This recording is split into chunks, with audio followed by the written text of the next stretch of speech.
Emmanuel Macron était en déplacement de campagne hier à Dijon. Il a été interpellé à de multiples reprises sur la question du pouvoir d'achat. On a entendu notamment cet homme qui expliquait qu'il avait 4 000 € de revenus en commun avec son épouse et qu'au 5 du mois, il n'avait plus rien. Il disait « Je suis en train de devenir un salarié pauvre ».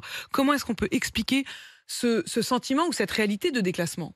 Ouais, c'est très compliqué, d'autant que c'est pas du côté des chiffres du pouvoir d'achat qu'il faut chercher l'explication, puisque quand on regarde alors les institutions qui sont vraiment spécialisées dans sa mesure microscopique au niveau de chaque catégorie sociale, on voit que les résultats du quinquennat Macron sont plutôt pas mauvais. L'OFCE, par exemple, nous dit que sous Emmanuel Macron, le pouvoir d'achat a plus augmenté que sous François Hollande et Nicolas Sarkozy, et que la classe moyenne est celle qui a vu le plus son pouvoir d'achat progresser, entre 500 et 700 € par mois. C'est quasiment 2 fois plus que la classe moyenne aisée et 3 fois plus que les plus modestes.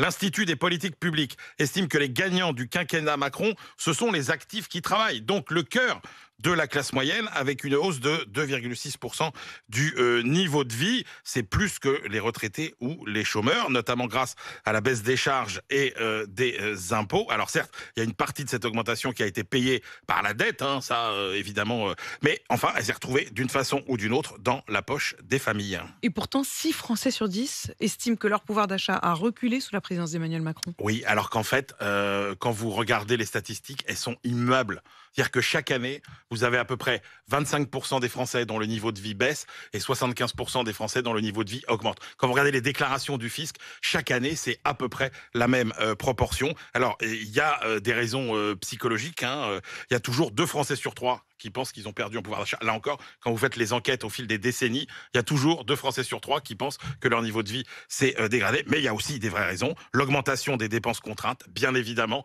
le logement en tête, et maintenant l'alimentation et l'énergie. Il y a la montée de ce que le sociologue François Dubet appelle les petites inégalités du quotidien. Vous savez, les grandes inégalités de classe entre les ouvriers, les cadres, les patrons, tout ça, c'est fini. C'est les petites inégalités du quotidien. C'est quoi ça ? Entre écoles, entre le logement, le quartier où vous habitez, les transports que vous utilisez, votre collègue de travail qui n'a pas le même salaire que vous, etc. C'est pas énorme, mais ça crée beaucoup de sentiments d'injustice. Et puis, il y a aussi la remise en cause, souvent plus imposée que choisie, de nos modes de vie. Le logement, on est obligé d'aller habiter plus loin. Ah oui, mais on veut plus qu'on prenne notre voiture. Il y a le télétravail. Tout ça, ça crée quand même une très grande insécurité économique.